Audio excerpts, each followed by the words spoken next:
E aí galera do canal Futebol História, chegando aí para falar da Sul-Americana, jogos da TV, ok? Nós vamos ter aí, né, horário do Brasil, às 7 da noite, nós temos aí, dia 8, terça-feira, famosa manhã, Independiente e Boston River, se não me falha a memória, isso na Sul-Americana, hein? Olha aí, dois jogos, hein? Isso aí vai passar na Paramount, ok? Quem tem Paramount, só se ligar lá. Depois nós temos o Caracas, terça-feira também às 7 horas, Paramount, contra o Cienciano.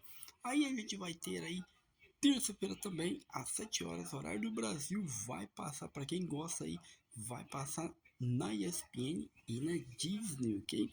Aí depois nós vamos ter aí outro jogo, Godoy Cruz da Argentina, ok? Vai jogar aí, né? Terça-feira, 9h30. Dá pra ver, galera. Você vê o jogo aí do Grêmio, depois vê aí o do Godoy às 9h30. Siga o nosso canal.